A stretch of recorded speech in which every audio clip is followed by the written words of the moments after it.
In 1943, it was one of our strategic aims to draw as many German forces as possible away from the Russian front and French coastal areas and to contain them on the Italian peninsula while liberating as much of Italy as might be possible with the means at our disposal.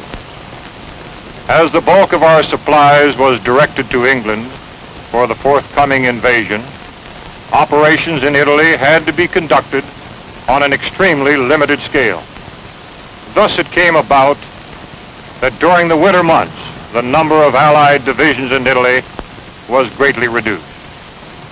Yet so determined was their effort that they succeeded in holding in Italy a very large number of German divisions during the pre-invasion period.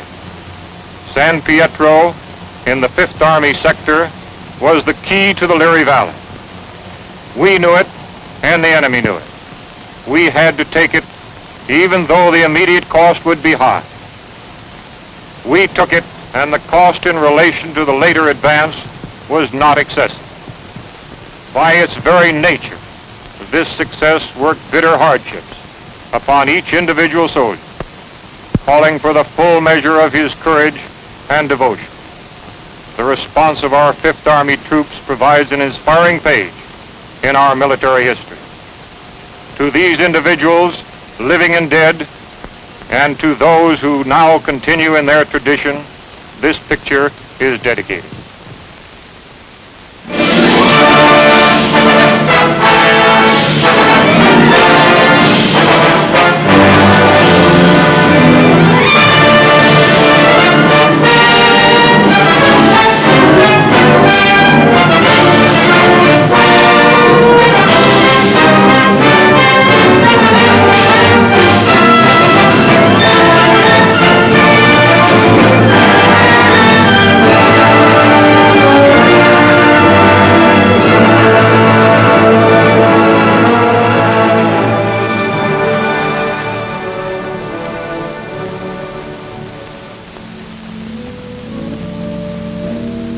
Liri Valley lies in the Italian Midland, some 60 miles northwest of Naples to some 40 miles southeast of Rome.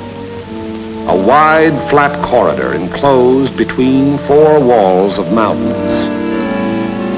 In winter, the highest peaks of the Liri Range ascend into the snows, but the valley floor with its olive groves and ancient vines, its crops of wheat and corn, is green the year around. That is, in normal times. Last year was a bad year for grapes and olives, and the fall planting was late. Many fields lay fallow. There are 2 ways from the south into the valley. One, a narrow pass. The other, a high, scenic road over the mountains. They converge before the site of the ancient village of San Pietro, which for 700 years has stood at the threshold of Liri Valley, welcoming the traveler. The stones of its walls were quarried out of the parent hill from whose slopes it rises. Population 1,412 at the last census. A farming community. Patron saint, Peter. Point of interest, St. Peter's, 1438. Note, interesting treatment of chancel.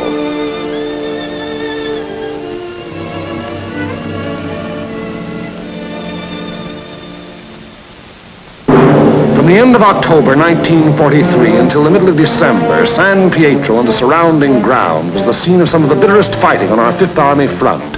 The Italian campaign had entered its second phase, the push forward again, after a static period brought on by heavy seasonal rains. Our battle lines were haphazard as the terrain itself, with its flood-swollen rivers that twisted back and forth across our line of march so that each river seemed like 5. And where there was no river to cross, a mountain blocked our going, each peak ahead being a few meters higher than the last we had won, so that each new peak had to be fought for, the hard, uphill way, with the enemy looking down our throats. They had had time to fortify and camouflage their positions. No amount of artillery fire or aerial bombardment could force them to withdraw. That was for the infantry to do, employing those weapons that confine and destroy life in narrow trenches, caves, and fighting holes. It was up to the man with the rifle, the man under fire from all weapons, the man whose way all our weapons, land, air, and sea, serve only to prepare. It was up to the foot soldier to attack a hidden enemy over ground that was sown with mines, the anti-personnel S-mines that fly up at a footfall to explode beneath the groin. Nowhere along the entire front were enemy preparations more elaborate than in the San Pietro area. For San Pietro stands at the threshold of Liri Valley, and through Liri Valley, wide and level, runs the most highly prized length of road south of Rome. By early December, we had taken and were holding high ground to the northeast, east, and south of San Pietro, the Camino Maggiore hill mass being last to fall. An Italian brigade under Allied command had made a vain attempt to capture Mount Lungo, possession of which would have acted greatly to our benefit in the impending action. The Italians were all but annihilated. In view of their excessive losses, further operations against Mount Lungo's strategic heights were abandoned, and it was decided to make a direct frontal assault on enemy positions in and around San Pietro. Elements of the 36th Texas Infantry Division were rotated from position to position overlooking the valley so the troops might study the terrain ahead from various viewpoints.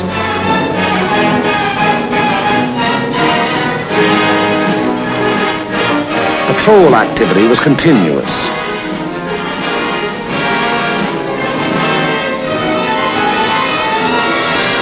Day and night, units went out to reconnoiter the ground, draw fire, take prisoners, thus adding to the sum of our information about the enemy.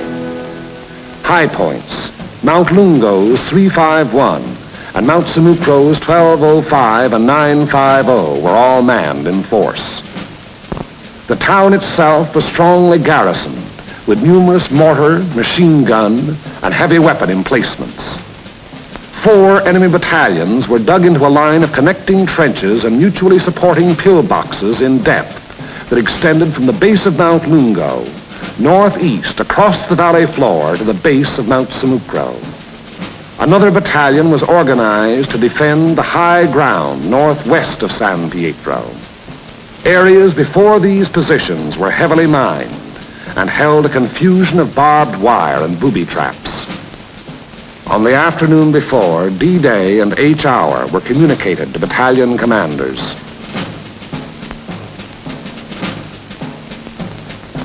December 8th, at 0620 hours, the 1st Battalion of the 143rd Infantry Regiment to attack the summit of 1205, having moved up the mountain under cover of darkness, and upon achieving its objective to attack along the ridge to a point northwest of San Pietro. The 3rd Ranger Battalion likewise to attack 950, another feature of the Mount Simucro hill mass. The 2nd Battalion of the 143rd to attack over the terraced olive orchards northeast of San Pietro. The 3rd Battalion acting in support to follow the 2nd at 400 yards. Of the original force to establish the beachhead at Salerno, the 143rd had since spent all but a fortnight in action under extremely bitter weather conditions. At Salerno, at the Volturno crossing, it had taken mortal punishment. The task ahead promised no less bloodshed, yet it was undertaken in good spirits and high confidence. The 1st Battalion began the long, rugged climb up Mount Simucro.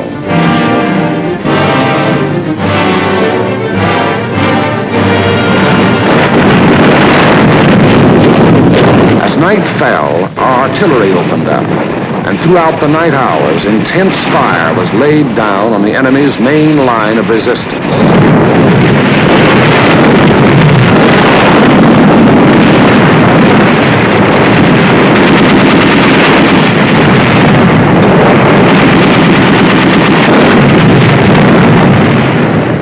It had rained most of the night, and it was raining at each hour when the 2nd and 3rd Battalions crossed the line of departure.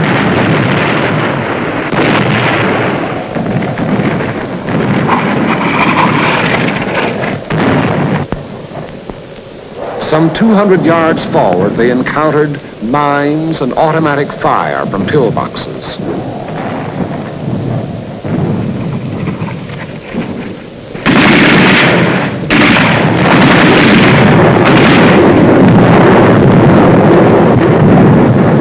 Mortar and artillery were deadly accurate by reason of excellent enemy observation from Mount Lungo, overlooking our advance, which continued another 200 to 400 yards.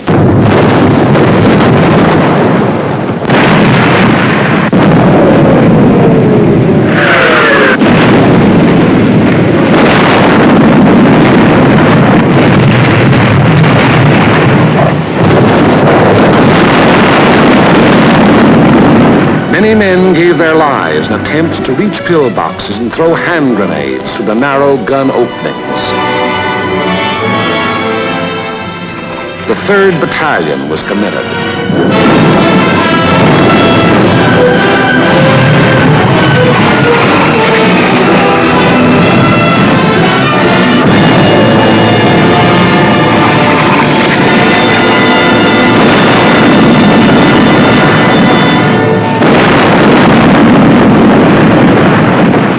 The advance never got more than 600 yards past the line of departure. Our initial assault on San Pietro had been repulsed with heavy casualties.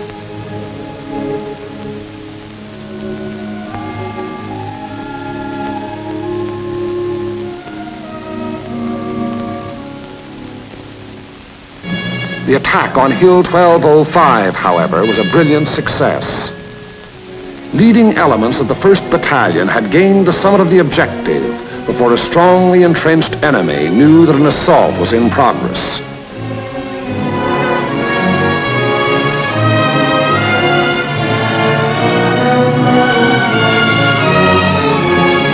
To the right of 1205, the 3rd Ranger Battalion had also captured its objective, but only after successive attacks and costly casualties. For on 950, the enemy was not taken unaware. Counterattacks were to be expected on both 1205 and 950. They were not long developing.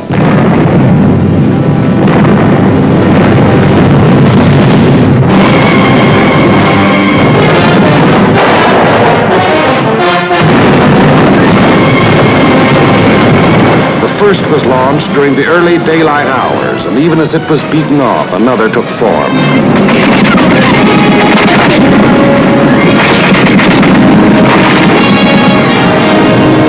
Day and night they followed in unremitting violence.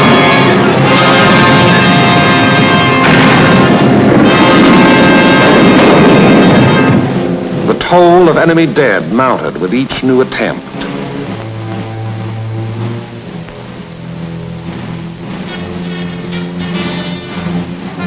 But German prisoners captured on 1205 and 950 said they had been ordered to retake those positions at all cost. In addition to defending Hill 1205, the 1st Battalion, obedient to the field order, undertook the reduction of enemy defenses which were organized along the ridge running west.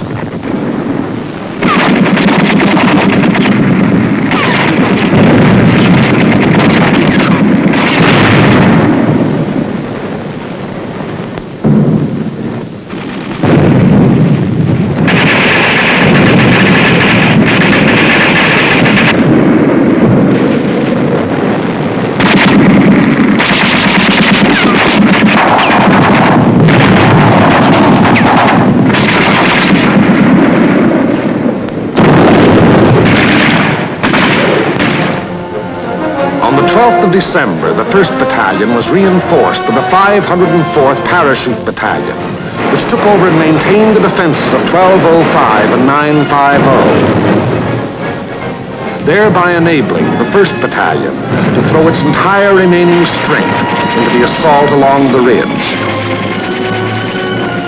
But the 1st strength had dwindled and shrunk in the 5 days past, and there was now a question as to whether its existing numbers were sufficient to prevail. Reports during the night of the 14th of December stated that the enemy was offering bitter resistance and that the issue was in grave doubt. Meanwhile, on the olive terraces below, the 2nd and 3rd Battalions had twice again attempted to reach their objective. Both times they had come up against a wall of automatic weapon, mortar, and artillery fire. Volunteer patrols made desperate attempts to reach enemy positions and reduce strong points. Not a single member of any such patrol ever came back alive. Our attacking forces were furnished excellent aerial cover by Allied fighter patrols. But now and then, enemy planes were able to slip through and to bomb and strafe our positions, which to all purposes had remained unchanged since the first day. To break the deadlock, orders were given for a coordinated divisional attack. The 2nd and 3rd Battalions of the 143rd to proceed in the execution of the original orders. Acting in conjunction, Company A of the 753rd Tank Battalion to attack San Pietro from the east over the high road. 1 battalion of the 141st to attack over the flat valley floor. After nightfall on D-Day, the 142nd Infantry Regiment to attack Mount Lungo. The earlier decision not to attack those strategic heights having been reversed in view of the present critical situation. In preparation for the attack, all 5th Army artillery within range, including tanks and all tracks, was directed against San Pietro and the surrounding area.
H hour, 1200 hours. D-Day, the 15th of December. The 141st Infantry advanced some 400 yards from its line of departure, to be borne down and held powerless under the weight of enemy fire. The 2nd and 3rd Battalions of the 143rd advanced some 100 yards beyond their former positions to a point almost directly before forward enemy defenses. And for the 3rd time, they were forced to take such cover as the quaking earth could offer. And the tanks. Orders were for them to enter the town and to locate and destroy the heavy weapons there, which were leveled against our attacking foot soldiers. The high road into San Pietro is a narrow mountain road, and from the beginning of its winding descent in the Liri Valley, it was under direct enemy observation.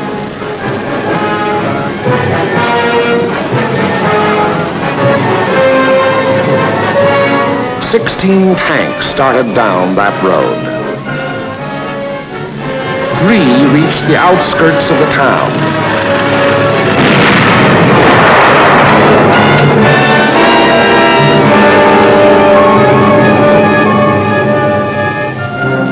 Of these, 2 were destroyed, and 1 was missing. 5 tanks were immobilized behind enemy lines, their crews having to abandon them. 5 tanks hit enemy mines within our lines and were thereupon destroyed by enemy gunfire. 4 tanks returned to the bivouac area.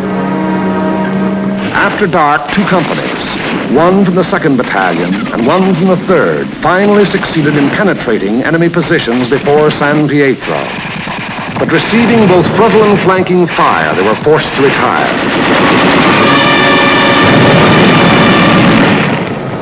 Company E having been reduced in strength to a handful of riflemen, and Company L faring little better.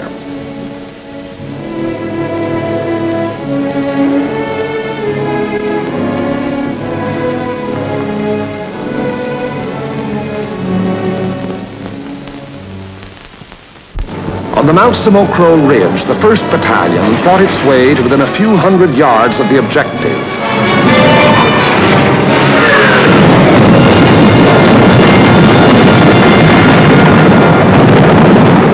But it had paid for ground gained at the rate of a man a yard, and it did not have strength to carry the fight any further forward. On Mount Lungo, however, despite bitter resistance, battalions of the 142nd in successive waves kept pushing upwards until, in the early daylight hours of the 16th of December, its foot soldiers had gained the summit and were wiping up what remained of a stubborn enemy. And that height proved to be a key position in the enemy plan of defense, for even as Mount Lungo fell, the enemy throughout the San Pietro area made preparations to withdraw. Almost invariably, the enemy will counterattack to cover a withdrawal. The first violent thrust was delivered within a few hours.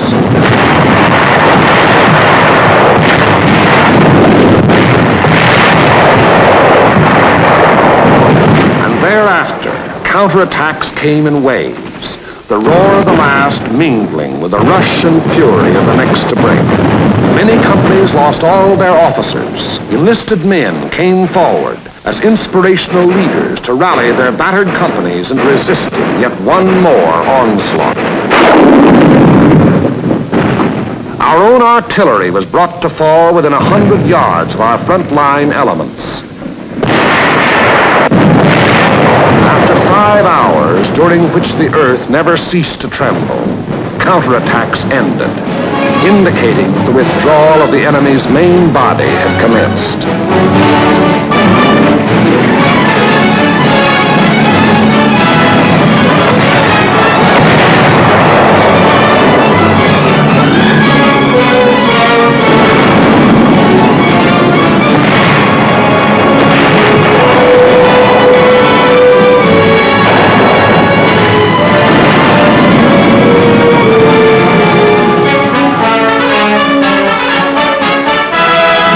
In an effort to maintain contact with the enemy, our patrols immediately pushed ahead.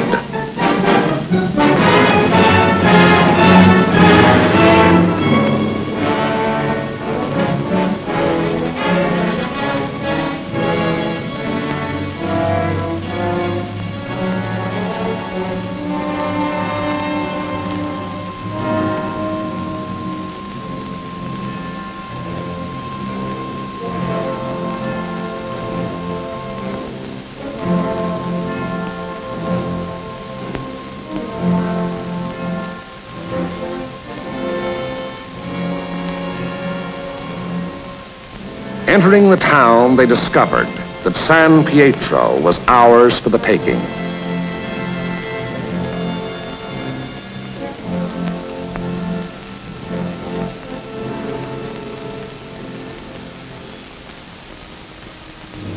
The 2nd and 3rd Battalions, less than a rifle company in strength, weary to death who were alive, stumbled forward past San Pietro to consolidate gains and re-establish contact with the enemy, now taking up new positions some 5 kilometers beyond. That is the broad shape of the Battle of San Pietro, which was but the first of many battles in the Erie Valley. It was a very costly battle. After the battle, the 143rd Infantry Regiment alone required 1,100 replacements.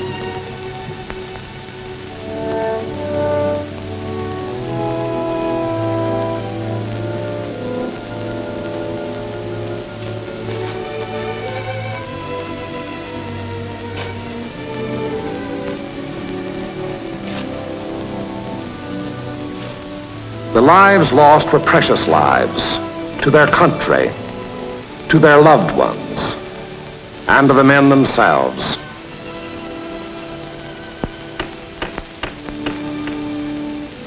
For the living of the 143rd Infantry Regiment, more than 100 decorations for acts of valor above and beyond the call of duty. Many among these you see alive here have since joined the ranks of their brothers in arms who fell at San Pietro. For ahead lay San Vittore and the Rapido River and Cassino, and beyond Cassino more rivers and more mountains and more towns, more San Pietros, greater or lesser, 1,000 more. As the battle passed over and beyond San Pietro, westward, townspeople began to appear, coming out of their caves in the mountains where they had stayed in hiding during the enemy occupation. They were mostly old people and children.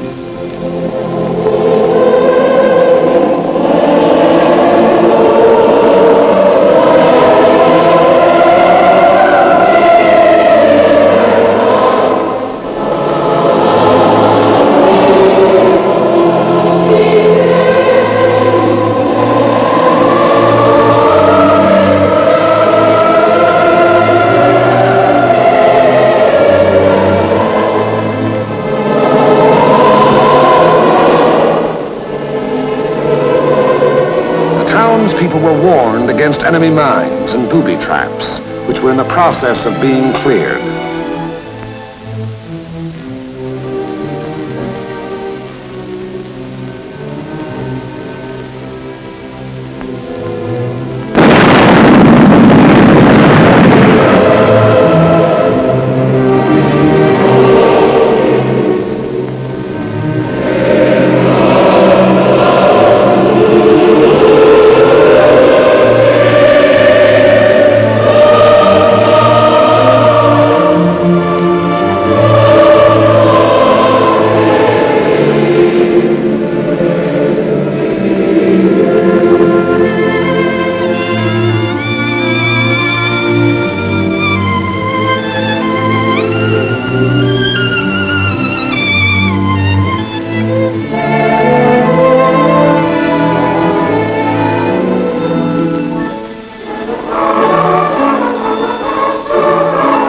Children are able to forget quickly. Yesterday they wept. Today there are smiles and even laughter.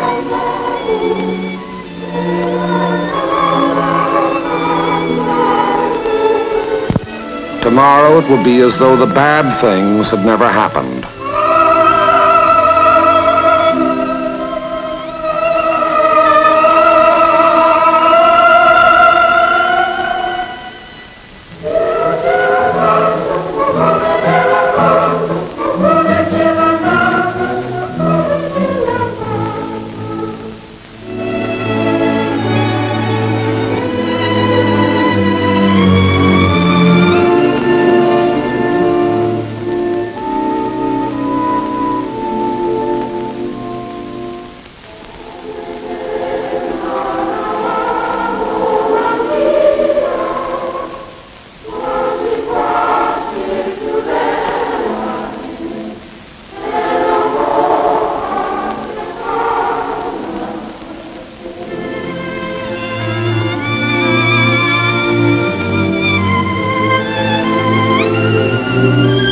Living was resumed in San Pietro.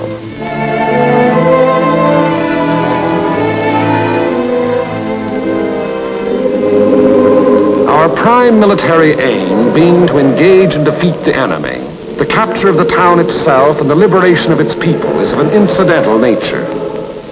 But the people in their military innocence look upon us solely as their deliverers. It was to free them and their farmlands that we came.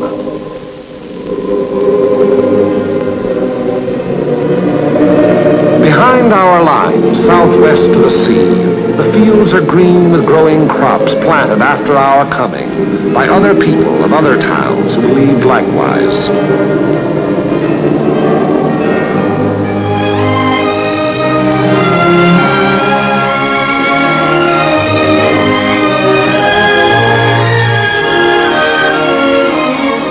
The new won earth at San Pietro was plowed and sown. It should yield a good harvest this year.